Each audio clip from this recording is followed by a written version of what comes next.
those with a boost are highly protected. But due to Omicron's highly transmissible nature, we will see fully vaccinated people get COVID. They'll likely be asymptomatic or feel under the weather for a few days. Let's be clear, unvaccinated people are at a higher risk of getting severely ill from COVID, getting hospitalized, and dying. We are prepared for this moment. Yesterday, the President announced new actions the administration is taking to protect families, communities, and hospitals as we face Omicron. These steps include more support for hospitals, including 1,000 military troops deployed, hundreds of ambulances, and help for hospitals to ensure adequate supplies, equipment, and beds. More testing, including new federal sites, and 500 million tests that will be free to all Americans.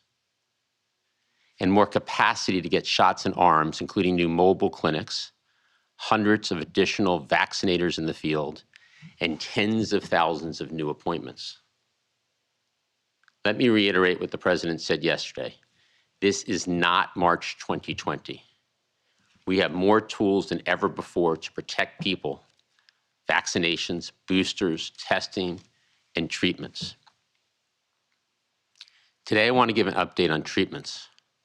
From day one, our strategy has been to fill the nation's medicine cabinet with a diverse set of options to treat people. Let me walk through the 3 types of treatments, starting with monoclonal antibody treatments, which have proven to be highly effective. Since July, we've deployed 2.7 million monoclonal antibody treatment courses to help keep people out of the hospital and save lives. From the moment we learned of Omicron, we began assessing our existing monoclonal antibody treatments, and we learned that 2 of the 3 existing treatments are not effective against the new variant. Fortunately, GlaxoSmithKline's monoclonal antibody treatment is effective, so we acted quickly to secure more supply of it. We're more than doubling the supply of GSK's monoclonal to more than 1 million treatment courses, with 300,000 treatment courses available in January. And we've already begun making this drug available to every state and territory. Next, let me touch on a preventive treatment from AstraZeneca, which is especially important for certain immunocompromised individuals at high risk. Many of these immunocompromised people are not able to get the level of protection they need from a vaccine alone. We will have more than 500,000 doses of AstraZeneca's monoclonal antibody treatments on hand in January, and we're preparing to purchase significantly more across the next 3 months. And finally, let me provide an update on antivirals. We got good news today with the authorization of Pfizer's antiviral. Merck's pill, if authorized, along with Pfizer's newly authorized pill, add oral treatment options to our nation's medicine cabinet. As soon as emerging science showed the promise of these antivirals, we acted quickly and aggressively to pre-purchase 10 million treatment courses of Pfizer and 3 million courses of Merck. From Merck, by end of January, we anticipate about 3 million treatment courses available to send to states if FDA authorizes. The Pfizer team has a very promising and now authorized treatment, a pill that dramatically reduces the risk of hospitalizations and death for those at risk. We've purchased 10 million courses, more than anyone else in the world. According to Pfizer, the complex chemistry involved in creating the active ingredient in the pill means production takes about 6 to 8 months. So supply of this product will ramp up over the next several months. Knowing that these pills take time to manufacture, Pfizer continues to increase their production plans. And now that the pill is authorized, we'll have discussions to explore how we can help them improve their manufacturing capacity even further by providing any resources needed. We will have 265,000 treatment courses of Pfizer available in January. with monthly totals of pills ramping up across the year and all 10 million treatment courses delivered by late summer. As quickly as Pfizer gets the pills manufactured and delivered, we will immediately provide them to states and jurisdictions for distribution. Just as we've done with vaccines and monoclonal antibody treatments, we will ensure equity is at the center of antiviral distribution. We are not only urging states to ensure equity in their own distribution plans, but we are also distributing antivirals directly to community health centers across the country. This will help ensure these life-saving antivirals are available to the most vulnerable communities and hard-hit populations across the country. In closing, as we face Omicron, the nation's medicine cabinet of treatments gives us more options to protect the American people. It's yet another reason this moment is much different than March 2020. We have tools to keep people safe, and we will continue using them to do so. With that, over to Dr. Walensky. Thank you, Jeff. Good afternoon. As usual, I'd like to start by walking you through today's data. The current 7-day daily average of cases is about 149,300 cases per day, an increase of about 25% over the previous week. The 7-day average of hospital admissions is about 7,800 per day, and the 7-day average of deaths are about 1,200 per day, which is an increase of about 3.5% over the prior week. Over the past several weeks, CDC has continued to closely monitor the emergence of the Omicron variant. Currently, over 85 countries have detected Omicron, and on Monday, we released updated data for the United States, which estimates that the Omicron variant represents approximately 73% of COVID-19 cases in the United States. And in some areas of the country, Omicron has increased even further, accounting for an estimated 90% of cases in the Eastern Atlantic states, parts of the Midwest, South, and Northern Pacific states. This rapid increase in the proportion of Omicron circulating around the country is similar to what we've seen around the world. Although this is a reminder of continued threat of COVID-19 variants, this increase in Omicron proportion is what we anticipated and what we have been preparing for. I know there are a lot of questions about the Omicron variant, how to protect yourselves, our loved ones, how to safely gather with our families and friends over the holidays. And you've heard me say before, we know what works against COVID-19, and it's critically important that we implement our proven multi-layer prevention strategies. Let me reiterate those 4 prevention measures for you. Get vaccinated, get boosted, wear a mask in public indoor settings in areas of substantial and high-risk community transmission, and take a test before you gather.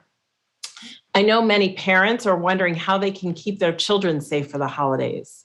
If your child is 5 or older, get them vaccinated. And if they are younger than 5 years, surround them with adults and siblings who are vaccinated, boosted if eligible, and masking in public indoor settings. I also want to be sure people understand the risks around holiday travel. Holiday gatherings and risk of travel really has less to do with the airplane or car ride and much more to do with how people from different households behave in the weeks to days before meeting up. Importantly, consider gathering with family and friends who are also practicing similar proper prevention measures. And as we have said before, those who remain unvaccinated are the most vulnerable to COVID-19. CDC data now updated through November, when Delta was the predominant strain circulating, demonstrated that an unvaccinated person has a 10 times greater risk of testing positive for COVID-19 and a 20 times greater risk of dying from COVID-19 when compared to those who are fully vaccinated and received their booster dose. Although every day we are following more and more studies emerging about the Omicron variant, early data on the vaccine is promising against Omicron, especially when people are boosted. COVID-19 vaccines, especially when accompanied by a booster dose, are likely to protect against severe disease, hospitalization, and death.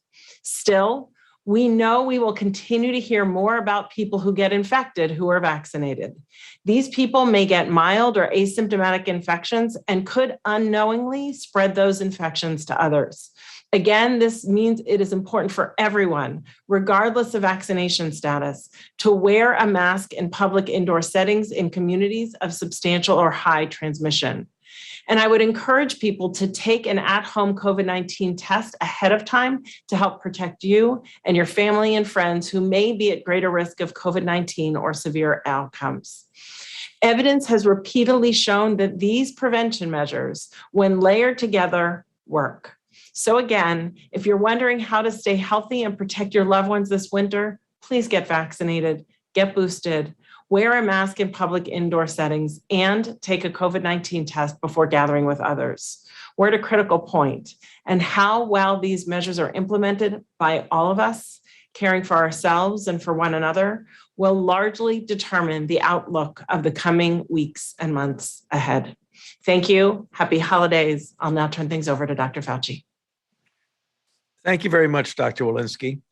What I'd like to do now is just spend just a few minutes on underscoring and reiterating some of the important principles that Dr. Walensky had mentioned. I'm going to touch on 4 areas very quickly: transmissibility, severity, the evasion of immunity by vaccines, and the potential impact on therapeutics. I will point out that there is a relationship between interpreting the relationship between transmissibility and severity, and I'll explain what I mean in a moment. Next slide. No doubt, this is a highly transmissible infection. These are the latest data that we get from the CDC about the Omicron variant that is sequenced in the United States isolates. It is now about 73+%. And speaking to governors from other regions of the country, in some, they're even as high as 80 to 90%. So there is no doubt that we are dealing with a highly transmissible virus for the reason, as Jeff mentioned just a moment ago, that we expect that there will be continuing to have a substantial increase in cases. Next slide. Now we get to the idea of severity. These are data from our South African colleagues who have clearly been showing now in conversations we've had and now in this recent publication that in fact it appears that in the context of South Africa, there is a decrease in the severity compared to Delta, both in the relationship and ratio between hospitalizations and the number of infections, the duration of hospital stay, and the need for supplemental oxygen therapy. Recently, literally yesterday, there was another paper that came out from Scotland, which appears to validate and verify the data that are in South Africa. This is good news. However, we must wait to see what happens in our own population, which has its own demographic considerations. I would point out that even if you have a diminution in severity, if you have a much larger number of individual cases, the fact that you have so many more cases might actually obviate the effect of it being less severe. And that's one of the reasons why the president, in his remarks yesterday, spoke about how we are going to supplement the capability of hospitals to respond to the possibility that there might be a run on the need for hospitalization. Next slide.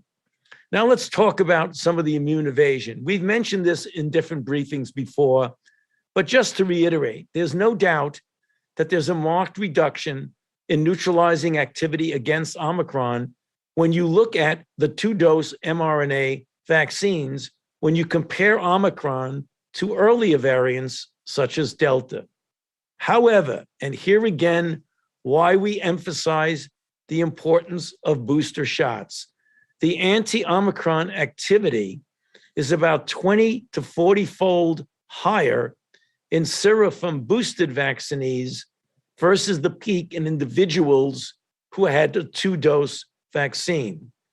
This is validated by the clinical data, which shows that the vaccine efficacy, as we all know from previous studies, of a symptomatic infection of a 2-dose mRNA wanes over time. However, there's a moderate to high effectiveness, about 75%, seen in the early period after a booster dose, and very likely higher when it comes to hospitalization and severe disease. Next slide. A quick word now on something that Jeff mentioned, is namely the treatments that are available. Unfortunately, but understandably, with the degree of mutations that we have with Omicron, some of the monoclonal antibodies shown on the slide here very likely will not work against Omicron. And those are shown in the first two under monoclonal antibody. Fortunately, the GSK Vir product, sotrovimab, looks like it is well positioned to be used as a treatment against Omicron. And then the AZ product also is likely. Small molecule antivirals are available now. You heard the recent approval of an EUA of Paxlovid. Of note and underappreciated is remdesivir is already fully approved and is available in a 3-day course, which in a recent study showed to dramatically diminish the need for hospitalization. Guidelines on this will be now re-examined by the NIH Guidelines Committee, and you'll be hearing more about recommendations how to utilize these. If I can have the last slide. I want to again just reiterate what Dr. Walensky said about prevention, which is a multi-layered, comprehensive process, the hallmark of which is vaccination. Now, one of the questions that Dr. Walensky and I and Dr. Murthy and others get asked very frequently is that right now, as we get to the Christmas holiday and the New Year's, would it be safe for individuals who are vaccinated, who are boosted, to get together with family in the setting of the home? The answer to that is yes. An extra level of protection would be the testing that Dr. Walensky measured. But I want to make sure this is not confused with going to a large gathering. And there are many of these parties that have 30, 40, 50 people in which you do not know the vaccination status of individuals. Those are the kind of functions in the context of COVID, and particularly in the context of Omicron, that you do not want to go to. So to the extent possible, we urge you to stay away from those situations that could put you at a higher risk. I'll stop there and back to you, Jeff. Well, thanks, doctors. With that, let's open it up for some questions. Kevin? Thanks, Jeff. Let's try to get through as many questions as we possibly can. First, let's go to Peter Sullivan at The Hill. Hi, thanks. I wanted to ask on the supplies of the new Pfizer treatment pill. There have been some experts calling for the administration to just do more to increase supply, for example, enlisting other manufacturers the way Merck is helping to make the J&J vaccine. So you're not just relying on Pfizer's capacity alone. Have you considered that at all, or is there more steps the administration can take to boost the supply? Yeah, and I might also have Dr. Fauci talk some about the synthesis process, which takes months to do. We know the Pfizer team is hard at work ramping up production, and everyone agrees this is a very promising antiviral, and therefore we want to make sure that production is ramped up as quickly as possible. According to the company, the complex chemistry involved in creating the active ingredient in the pill means the production takes, as I mentioned, about 6 to 8 months. Now that the pill is authorized, we will have discussions to explore how we can help them improve their manufacturing capacity even further by providing any resources that they need. As quickly as Pfizer gets the pills manufactured and delivered, we will be immediately providing them to states and jurisdictions for distribution. So the bottom line is today is an exciting development, and we applaud the American company for their innovation. We do have 10 million doses ordered, which is the largest amount of any country in the world, and 265,000 treatment regimens will be available to us in January. Anything you want to add there, Dr. Fauci? Well, Jeff, just what you said. I mean, the very good news is that we have a product now that has about a 90% efficacy in preventing hospitalization. But the sobering news is, unfortunately, it is really a quite complicated and complex synthetic process, which we will be working with the company to figure out how we can help alleviate the stress of the long duration that it takes to make it. And hopefully we'll be able to shorten that process by working closely with them. Next question. Tamara Keith at NPR. Thank you so much for taking my question. I'm wondering, the WHO is telling people to curtail their holiday plans. Why isn't the US government doing that also? And also, where is the CDC on modifying the definition of fully vaccinated to include boosters? Dr. Walensky on holiday and modifying the definition. Yeah, I think that you just heard from Dr. Fauci as to how we are recommending people modify their holiday plans. Certainly, we're not advocating for large events and so I think that this is a modification. We also have given clear guidance as to what we believe is a safe way to gather. We do want families to be together, to be able to be together this holiday season. And so to do so, we're really encouraging people to be vaccinated, to be boosted, and to practice all of those prevention strategies before they gather, so they can maximize the safety of their holiday gathering, as well as that reassurance of a test. With regard to your second question, our guidance right now is very clear.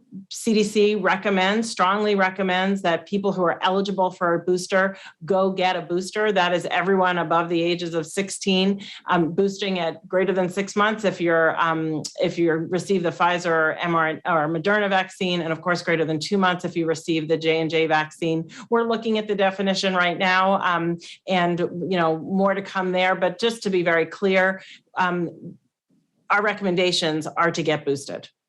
Next question, please. Let's go to Jeff Zeleny at CNN. Thank you for taking my question. I was wondering if Jeff or the doctors could point to one thing in the last month that you could have done differently to avoid where the nation is right now on the cusp of Christmas. Dr. Fauci, anything to add there? Well, I don't think I can pick out one thing that we could have done. Anytime that you put the effort that we're putting in, we always are the strongest self-critics of, could we have done something better? Could we have done something more quickly or more thoroughly? And, when you say I can't think of anything, I don't want anyone to think that we think we've done everything perfectly, but I don't think I could point one thing out in the last month.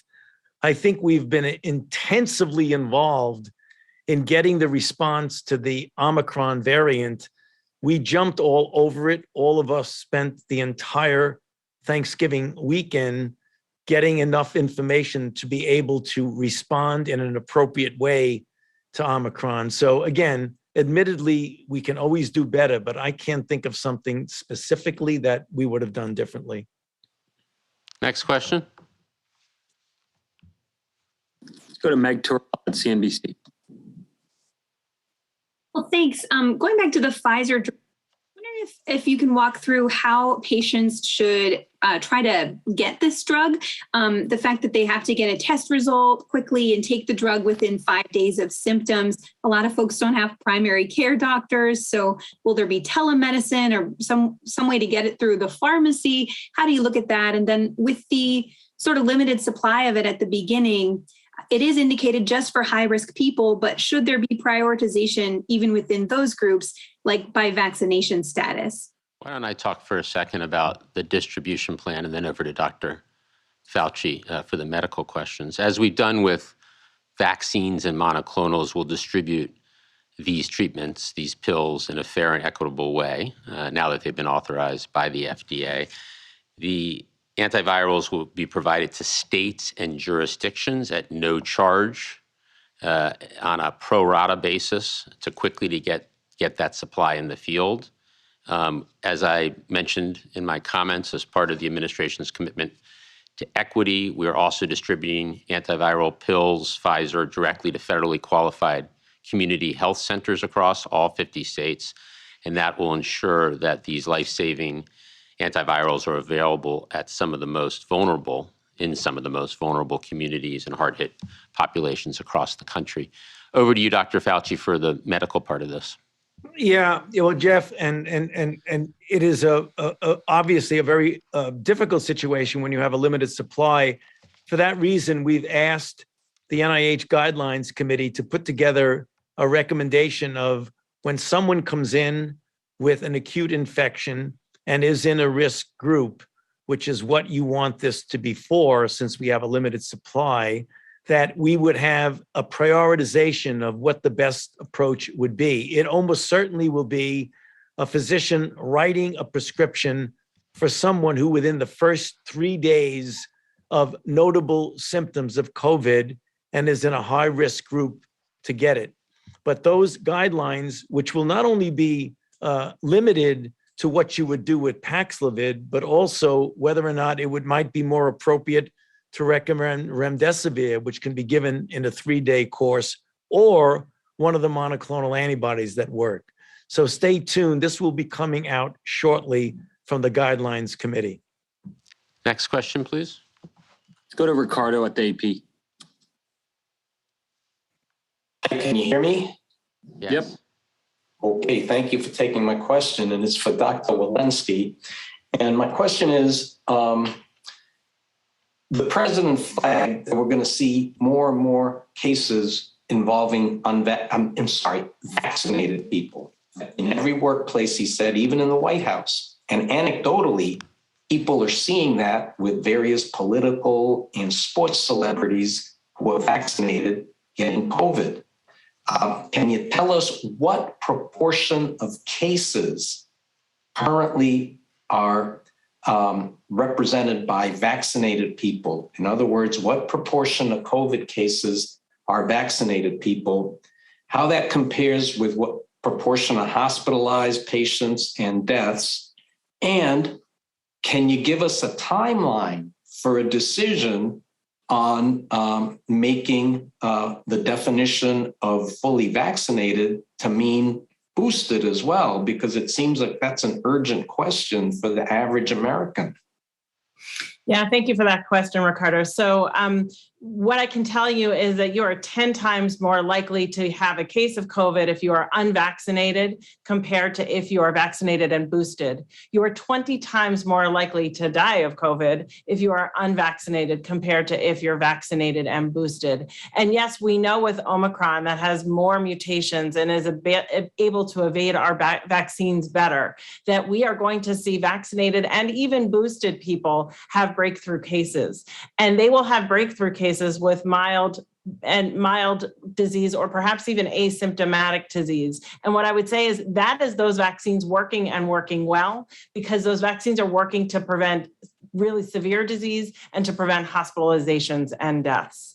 As for your second question, that evaluation is currently underway and more soon. But to be very clear, our recommendations are to get boosted. Next question. Let's go to Martin Grappi at USA Today. I want to ask Jeff about the guidance coming out next month on how insurers will pay for at-home COVID tests. Does the administration have the ability to require health plans to work with the pharmacies to make these tests free to consumers at the counter so that you don't have to file for reimbursement after buying the test? Yeah, so it's a good question. That's very much work in process, and all ideas like the idea that you mentioned are on the table, and that'll be worked through across the next couple of weeks with clear guidance on how American consumers with private health insurance can be easily reimbursed for their test. Next question. Cheryl Stolberg, New York Times. Hi, thank you for taking this question. This is directed at Dr. Fauci.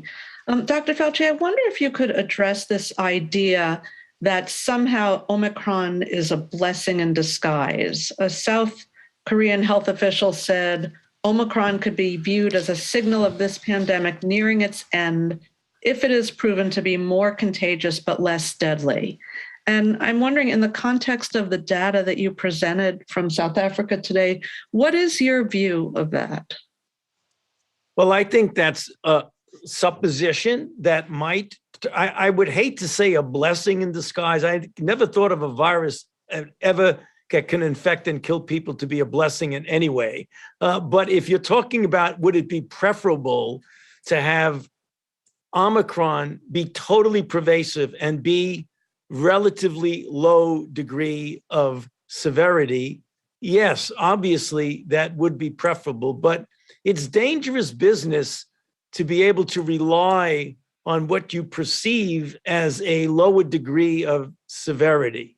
Having said that, it is conceivable, Cheryl, that if Omicron takes over and you get a good immune response to Omicron and you do not wind up getting severity as much as with Delta, that we could wind up with a virus that's pervasive, that does not cause severity, and that people will get enough immune response to, that you would then wind up having a lesser degree of morbidity and mortality.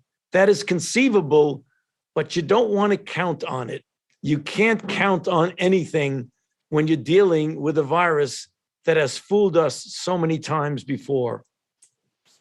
Next question. Last question. Let's go to Josh Wingrove at Bloomberg. Thank you very much. Jeff, France said today that they're not going to use Merck's pill and are going to wait for Pfizer's pill. If the FDA does authorize Merck, will you use it? In other words, will you follow the FDA, or is there any review that would happen afterwards about whether one pill would be better than the other? And Dr. Walensky, we reported on the weekend that the data on vaccine counts are off nationally because of a range of factors, but essentially we're underestimating both the fully vaccinated and boosted, but also the unvaccinated. I'm wondering if you have any idea how big the gap is. In other words, do you know what the true number is? Thank you. Well, obviously on the Merck antiviral pill, we will follow the FDA's lead. And as Dr. Fauci talked about, the NIH guidance on how the pill would be used if authorized by the FDA. And as I mentioned earlier, we have purchased 3 million of the Merck pills. Over to you, Dr. Walensky. Yeah, thank you for that question, Josh. So we work with states, local governments, local jurisdictions, and work to get the best data that are possible from those local jurisdictions and compile the immunization data from many different places, from pharmacies, from healthcare providers, from large database, large electronic health records, and do so from all different states and jurisdictions. We work closely with those states and jurisdictions to update and provide us the best possible data that they can. And then we compile it to give you, the American people, the best reporting that we can. What I can say is that there's one better way to get the data better, and that is if people can bring in their vaccination cards, that really does help us to record what dose they are on. And when they are not able to provide those vaccination cards, it makes it harder for local jurisdictions to assess that. So we're working with local jurisdictions and governments and healthcare providers in order to do so. And we'd ask the American people to help us by improve our data by bringing in their vaccination cards. The one thing I'd add there, Josh, is, as you said, there may be some situations where shots are misclassified. A first shot as a booster shot was, I think, an example you gave. But I think the top line number, 475 million total shots in arms administered, I think it's actually higher than that at this point, approaching 500 million. That reflects the total tremendous progress that we've made. And what we know most importantly is getting more and more people vaccinated, more people boosted is the most important thing to do. So I know CDC is making progress on the data, but that top line number approaching 500 million total shots in arms is very encouraging. We need to continue to grow that each and every day. So I want to thank everybody, and I hope everybody has a safe and happy holiday. Thank you. Thank you.